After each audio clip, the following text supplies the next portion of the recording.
భారతదేశ ప్రజలందరికీ మహోత్కృష్టమైన రాజ్యాంగాన్ని అందించి స్ఫూర్తిగా నిలిచిన గొప్ప మహోన్నతుడు డాక్టర్ బిఆర్ అంబేద్కర్ అని జిల్లా collector Shanmohan Sagili, Kakinada city MLA Vanamadi Kondababu పేర్కొన్నారు. సాంఘిక సంక్షేమ శాఖ ఆధ్వర్యంలో డాక్టర్ బాబాసాహెబ్ బిఆర్ అంబేద్కర్ 134వ జయంతి వేడుకలు జిల్లాలో ఘనంగా జరిగాయి. స్వాతంత్ర సమరయోధుడు, భారత తొలి న్యాయశాఖ మంత్రి అంబేద్కర్ జయంతిని పురస్కరించుకుని కాకినాడ ఇంద్రపాలెం కూడలి వద్ద గల అంబేద్కర్ విగ్రహానికి జిల్లా కలెక్టర్ షణ్మోహన్ సెగలి, శాసన మండలి సభ్యులు కర్రి పద్మశ్రీ, పేరాబత్తుల రాజశేఖరం, కాకినాడ పట్టణం శాసన సభ్యులు వనమాడి కొండబాబు, ఏఎస్పీ మానిష్ పాటిల్ దేవరాజ్, వివిధ శాఖల అధికారులు, ప్రజా ఉద్యమ సంఘాల నాయకులు, ఇతర ప్రజా ప్రతినిధులు పూలమాలలు వేసి ఘనంగా నివాళులర్పించారు. అనంతరం కేక్ కట్ చేసి శుభాకాంక్షలు తెలియజేశారు. కాకినాడ జగన్నాథపురం సాంఘిక సంక్షేమ శాఖ బాలికల వసతి గృహంలో చదువుతూ ఇంటర్మీడియట్ ఫలితాల్లో 956 మార్కులు సాధించిన కె రాజేశ్వరి, 917 మార్కులు సాధించి సిహెచ్ దేవిల్ను జిల్లా కలెక్టర్, ఎమ్మెల్సీలు, ఎమ్మెల్యే, ఇతర ప్రజాప్రతినిధులు ఘనంగా సత్కరించి అభినందనలు తెలియజేశారు. ఈ సందర్భంగా జిల్లా కలెక్టర్ షణ్మోహన్ సెగలి మాట్లాడుతూ డాక్టర్ బిఆర్ అంబేద్కర్ దేశానికి అందించిన సేవలను మన దైనందిన జీవితంలో ప్రతిరోజు తలుచుకుంటూనే ఉంటామన్నారు. బాల్యం నుంచి ఎదుర్కొన్న కష్టాలు, ఆయన చేసిన పోరాటాలు మనలో నిరంతరం స్ఫూర్తిని నింపుతాయన్నారు. ఏ సమాజంలోనైనా చదువు మాత్రమే ఎలాంటి పోరాటాలనైనా, సమస్యల నుంచైనా గట్టెక్కించగలదని, చిన్నపిల్లను ఏ సందర్భంలోనూ చదువుకు దూరం కాకుండా చూడాలని ఆయన తెలిపారు. కాకినాడ సిటీ ఎమ్మెల్యే కొండబాబు మాట్లాడుతూ దేశంలోని అన్ని వర్గాల ప్రజలకు సమాన హక్కులు, సమాన అవకాశాలు కల్పించడంతో పాటు రాజ్యాంగ ఫలాలు అందరికీ దక్కాలనే లక్ష్యంతో అలుపెరగని పోరాటం చేసిన నిష్కలంకమైన దేశభక్తుడు డాక్టర్ బిఆర్ అంబేద్కర్ అని పేర్కొన్నారు. ఆయన యొక్క ఆశయాలు, ఆలోచనలు భావితరాలకు అందించాలనే ఉద్దేశంతో గౌరవ రాష్ట్ర ముఖ్యమంత్రి నారా చంద్రబాబు నాయుడు కృషి చేస్తున్నారని పేర్కొన్నారు.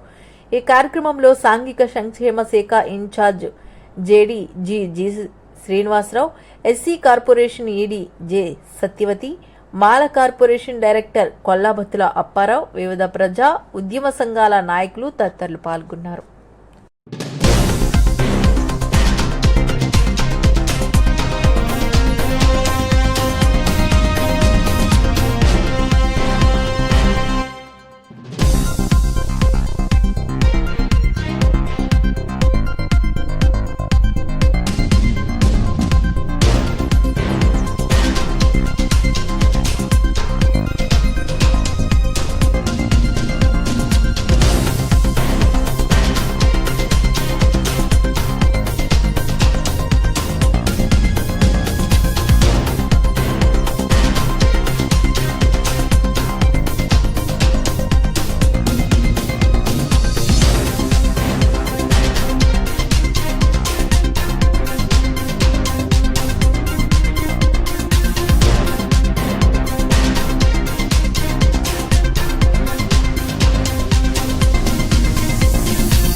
వ్యక్తిగతంగా అనేక కార్యక్రమాలు చేస్తుంటాం.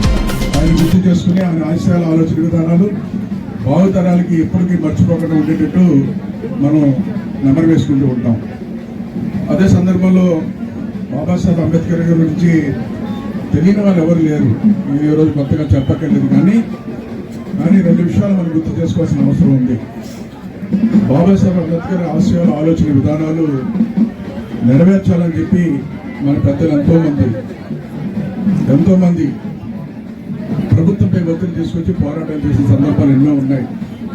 ఒక్కొక్క సందర్భంలో ఆ ఆశయాలు నెరవేరలేదని చెప్పి రోడ్డుపైకి వచ్చిన వాళ్ళు చాలా మంది ఉన్నారు. నాయకులందరూ కూడా ఈ రాష్ట్రంలో నేను చూస్తాను, అధికారం లేనప్పుడు కానీ, నేను రాజకీయాల్లో లేనప్పుడు కానీ ఎంతో మంది రోడ్లపైకి వచ్చి అనేక సమస్యల మీద పోరాటం చేసిన సందర్భాలు ఎన్నో చూసాం. కానీ మనకి చట్టపరంగా రావాల్సినవి కూడా ప్రభుత్వం అమలు చేయకుండా కూడా ఇబ్బంది పెట్టిన సందర్భాలు ఉంటాయి. రోడ్డుపైకి వచ్చి సాధించుకున్న సందర్భాలు ఎన్నో ఉన్నాయి. ప్రభుత్వంపై గుర్తు చేసిన సందర్భాలు ఎన్నో ఉన్నాయి.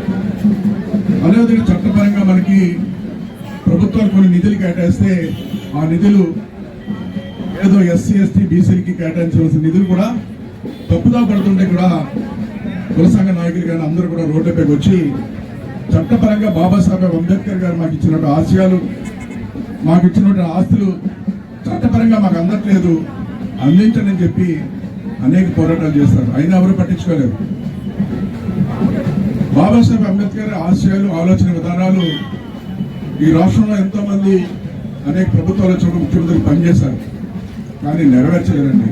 నేను ఒక మాట గర్వంగా చెప్తాను, ఈ రోజున బాబాసాహెబ్ అంబేద్కర్ గారి ఆశయాలు కానీ, ఆలోచన విధానాలు కానీ పూర్తి స్థాయిలో నెరవేర్చిన వ్యక్తి ఎవరైనా ఉన్నారంటే అది ముఖ్యమంత్రి నారా చంద్రబాబు నాయుడు గారి గర్వంగా చెప్తాను. ఈ సందర్భంగా తెలియజేస్తాను. వారు చేసిన పని ఎక్కడో మన ప్రతిరోజు దైనందిక జీవితంలో ఎక్కడో ఒకటి దాన్ని వాడటంలో లేకపోతే దాన్ని స్మరించుకోవడమే చేస్తాం. సో స్టూడెంట్స్ అయితే మనం ఎంత చదివినా ఆయన గురించి స్ఫూర్తి తీసుకోవడం కానీ, ఒక కారణం కోసం అంత పోరాటం కానీ, ఎన్ని కష్టాలు వచ్చినా ఎంత శక్తివంతమైన మనుషులు ఎదురుగా ఉన్నా పోరాటం నేర్చుకోవాలి. సో అలాంటి స్ఫూర్తి నింపిన నాయకుడిని స్మరించుకోవడం, పిల్లలందరి మధ్య సెంటర్ లో మనం పెట్టుకోవడం, దీనికి సంబంధించిన చాలా సంతోషం. ఈ సందర్భంగా నా వైపు నుంచి ఒకటే చెప్పాల్సింది. సో ఇందాక అంబేద్కర్ భవన్ గురించి, దాంట్లో ఇష్యూస్ గురించి, హాస్టల్స్ లో ఉన్న సంబంధించి అమౌంట్ గురించి చెప్పేది నా దృష్టిలో ఉంది ఒకటి. సో కొంత